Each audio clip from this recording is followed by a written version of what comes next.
Alrighty, we're now at the range with this Smith & Wesson 686 357 Magnum. What I've done now is I've got the first 3 shots are going to be 38 special, and then 3 followed up with a 357. So we'll see if it's a major difference in recoil and accuracy wise. Oh, and by the way, after the election's going on, if you have a lot of those yard signs that you don't know what to do with, they make good target holders sometimes.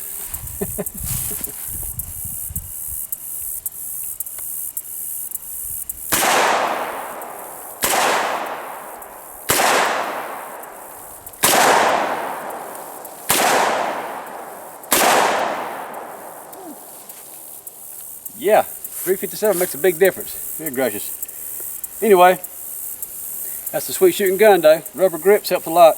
A lot to hold on to. Nice gun. Alright folks, we're back in the shop now, and had this little, we'll say little, not very little. Alright, this Smith 686 in 357 Magnum with, I think it's about a, let's look at the barrel for a second.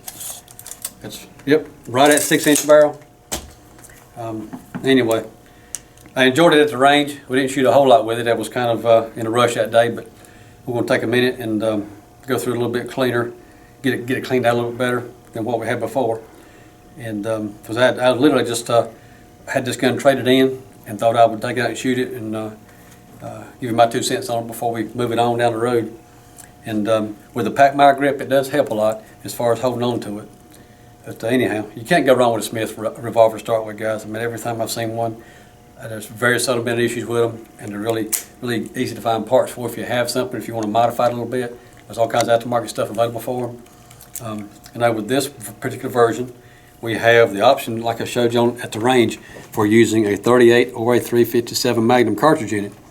And the gun's well rated for that. And with the forward weight that it has, with the barrel being heavy and long, it really is pretty easy to control actually. The way I hold the gun, the recoil is kicking back as straight as I can get it. So I tell you what, with shooting a revolver, any handgun as far as that goes, the grip on the gun is going to have a big difference in the felt recoil and how you can control the gun.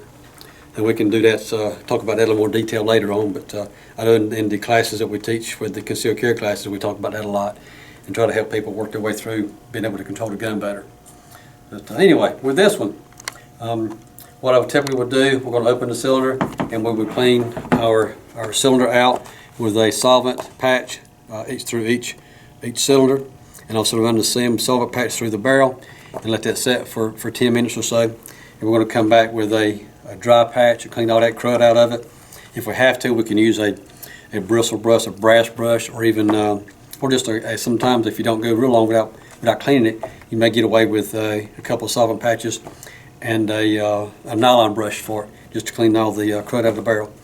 And when you run your cloth through it and it comes out clean, you typically what I would do is put a little patch with some lightweight oil on it and let it go at that.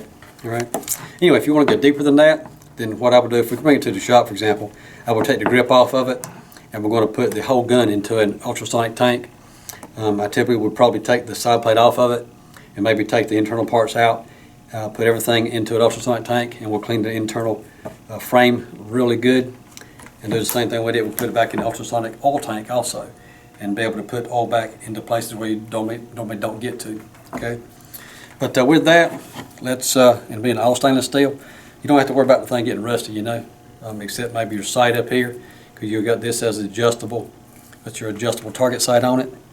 So you have some adjustability on up and down and sideways, but at the same time it is a blued metal, so it will get rusty if you don't keep oil on it. All right. Well, with that, let's do a trigger pull test and see what it feels like here. And we can double check again, make sure that the gun is empty. Alrighty. Now get my trusty old spring powered trigger pull gauge here and hook my trigger there and get a straight pull back. And here we go with, alright, it's just done past the whole bottom out on the gauge. So it's well beyond 10 pounds, 11 pounds at best probably. That's kind of pegged the thing out. And I can tell you just from shooting it at the range, it's not horrible, but it definitely could use a lighter trigger pull if you want to be really good accurate with it. All right, let's do the single action pull here and see what we get. Alrighty, we anchor it down good. I'm sure this is going to be much, much better. But just how much better? We end up with, that's 3.5 pounds. That's not so bad.